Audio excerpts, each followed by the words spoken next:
Digital Board Gamer here. Time for our weekly review for March 31st to the 4th of April.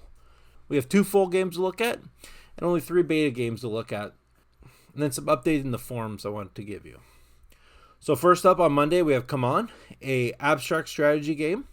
In this game, you have to start on the edge of one solid color, and then your goal is to get to the other side. So connect yellow to yellow, green to green, blue to blue. When you place on, whoever leads off, when they place, say they put on this yellow symbol here, the next person has to put on a yellow or this symbol. The biggest thing that makes this abstract strategy a little bit different is the board will never be the same. It'll constantly be different. It's randomized each time, even the blank spot. So that changes it up. The other way of winning is I believe you can surround an empty space or an opponent's piece. So if you surround all this and this spot is empty or has an opponent's piece, you can win that way. Overall, if you like abstract strategies, it's probably worth playing. Kamon came out in 2007. It was reprinted as under a different name here. It's 2 players only. It takes about, the weight's just at 2. I rated it a 7. It takes about 6 minutes on BGA, they say. Overall, I think it works good in turn-based or real-time.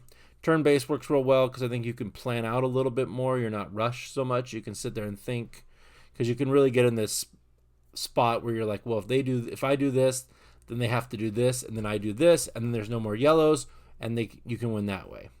So one way I forgot to mention that you can win is if your opponent has no legal play. A blue mountain, and all the mountains gone, and that's the last blue, your opponent can't play, therefore you win. So that's another way of winning as well. So overall, I liked it. I gave it a 7. I think changing up the board adds a lot. Now, a game I really enjoyed, Stonespine Architects. Came out last year. It's rated 7.5 currently with quite a bit of ratings. It's an easy game, only 2.11 for weight. 1 to 5 players. There's a solo version on BGA if you like to solo game. This is one, since it's drafty, and I do think the 4 really fits in. There's some rules you have to follow with 2. This is one that works great, real-time or turn-based. In Stonespine Architects, you're going to be building a dungeon. You're going to be building a 4x4 dungeon. You'll see you have cards down here you're going to draft, and you're going to put 1 in each of these places. You do want to try to build a path the best you can from your top to your bottom here. You're not required to actually make a path. It just gives you bonus points at the end. If you build something that doesn't build a path, it's still fine. But you're basically going to draft these cards. In a 2-player game, you'll play 1. So play 1 here. And then this is the solo version, so ignore these rules here. But then in a 2-player version, you'd have to discard 1, and then the next player will get the cards and they'll draw 1 random one.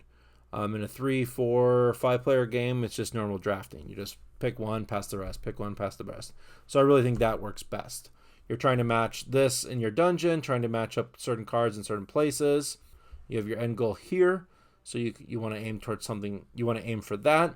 At the end of the round now, you collect your money you gain money based on the cards down here, and then whoever has the most money gets to buy first from the market. Once you buy from the market, if you still have the most money, you go again, and so on. Once you're done buying or you're out of money, you can take a challenge card. These are like little goals that'll be personal. You are drafting from these. You get to pick them. So your opponent might be going for one of these. You might have to block them from that. You might have to pick it before your opponent. Decide to take one of these challenge cards, you forfeit all the rest of your money. So if I really needed a card, but I needed to buy from the market, you have to take that chance. Because if I buy this, then my opponent could, in theory, go out and take the challenge card that I want. So it's really cool. There's, that little bit of drafting, but building your dungeon is really fun. There's a little button to help show the path. So it's a really cool video. If this is definitely one that I'll be playing quite a bit. I really enjoyed. And now on for our beta games. Cafe. This was my favorite of the beta games. Little spoilers, but this one was really cool. It's a tile placement with cards, but card placement game. And then you're kind of building a little bit of an engine. The game came out 5 years ago. It's 1 to 4 players, best with 2 rated there, and a little over 2 for the weight. And BGA says takes about 19 minutes real time. This is one that works great real time or turn based. All right, so you're going to start by drafting one of the 3 cards. If you end up choosing a coffee cup. You do have to pay one of your coffee cubes in that you start with. But the coffee cups are your actions. And you'll see you start with one card down on your board. After drafting, then you have to place over it. When you place over, you have to cover over at least 2 of the little 6 cubes in there.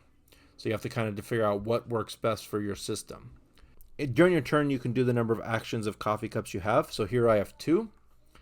So what you can do with that is first gather the coffee. So here I have 4, so I could gather all the beans. Then your second one would be to dry them. I actually don't have a drying rack currently. This is the drying here.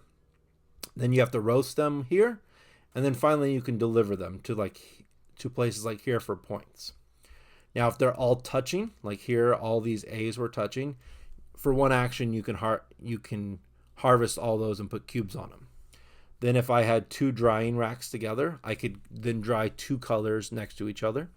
If you have multiple roasters next to each other, you can roast, 3 different colors, all of whatever you have. And then when you deliver, you could send it to this place here. You see the 2 cubes it requires, and I'd score the 3 points. This does have to stay uncovered, so you can't put anything on top of it until the end of the game. Or it can go to your warehouse up here. Warehouse at the end of the game, you score points based on your lowest number up there. So it's really cool. I like this one. It does play pretty quick. It's only 8 rounds. So I did feel like once you get going, I'm like, all right, I got this great engine, and then the game's over. So you definitely can't wait too long. You got to get points quickly because it's going to be over pretty quick. So check that one out if you like that. If you like that card engine building a little bit in there. Then we had a game I'm not a big fan of, Falconry. It's definitely a family game. It is super simple, super easy. Plays quick in 5 minutes. Not sure how published it actually was. You see there, not a very good rating off of 15 ratings, but there's not a whole lot to it. The goal of Falconry is to get 5 cards of your color in a row. You have a large amount of markers. That's the simple circle here. Then you have 1 falcon or a bird. Your bird can be placed alone or on top of another player's card. And then I believe the falconer is the most powerful card, and it can go on top of falcons. So there's a little bit of playing there trying to, plan that out. But you just get so many in a row. It was just not a terribly exciting game. And the last game is Classified Information, a deduction style game using very few cards. I think it's something like 16 cards you're using in this deck, and you're trying to figure out what your opponent's lock combination is. The game came out this year. It's a 2-player only game, rated 7.5, but only on 50 ratings, so still up in the air for sure. It is a very quick game at 7 minutes. So first, there's a couple really cool things where you can kind of keep notes and stuff for the game. But what you're going to be doing is you have a hand of 3 cards. Cards can either be played for their ability, or some are assassins, some guard, and there are a couple that do both. You can also encrypt information, which is the last option, where you're going to put them in this pile here, and then that's information that your opponent doesn't have based on what cards you've put in there. And then basically you're just going to be either trying to assassinate their guards, add up to 3 guards in front of you, and you can see my card here. So all that's important here is that code 891. Then at the end of the game, you're going to hold 1 card, hoping that card, the number below, one of those number matches your opponent's hidden card. And if you do, you win. And then if you can't match, you'll see there's a little chart here to help you determine who's the winner based on guards and whatnot. So overall, this one's very interesting. It's definitely something I'm going to play a little bit more. I got a couple games in, but it came out on Friday later in the day, so I didn't have time to play it a ton. And then lastly, I like to try to keep you updated on updates on BGA, because I feel like sometimes it's very hard to see things that come up. If you look here on Monday, they added the additional dungeon or level for Dead Cells. So now the door to the ramparts is open. So if you were like playing, you're like, I can't go any further. Now you can. So you can go back now to your game. It should have it saved, and you can continue there. So that's a cool update. I think Dead Cells is a really cool game. Then there are several set updates of games that went premium.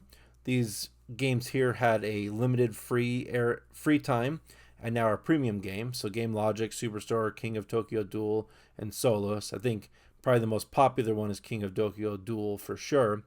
But, it's cool that they come out. I mean, I remember Superstore was beginning of January, I think. So it had quite a bit for free. So it's cool that they can give you this option. And then lastly, Bang. Bang had a update. This was earlier last week. Fistful of Cards was fully released. And then the designer of the game, who's been putting them on BGA, in one of the posts has a see if people are interested in maybe kickstarting or some kind of way of getting Dodge City on there. He says it's a pretty big expansion and the publisher and BGA is not really interested in doing any more. I didn't find Bang incredibly exciting on turn-based, and that's how I play most of my games, so I played it once, and then I'm sure it's a lot better real-time, but I don't have the time for that mostly. For my pick of the week, it was really simple. Stonespine Architects just won flat out. It's such a cool drafting game. I think I'm a big fan of drafting games. Seven Wonders really got me into the hobby. So I just feel it's an easy pick. And I like building the dungeon. The pathing's cool. Trying to decide which of the goals I might want to go for, but not make it totally obvious so I don't get blocked out of it. It's really cool. Check that one out for sure. Anyways, there's your week in the review. Hopefully we got some good games coming out this week. As always, I've been the Digital Board Gamer. Good luck and have fun.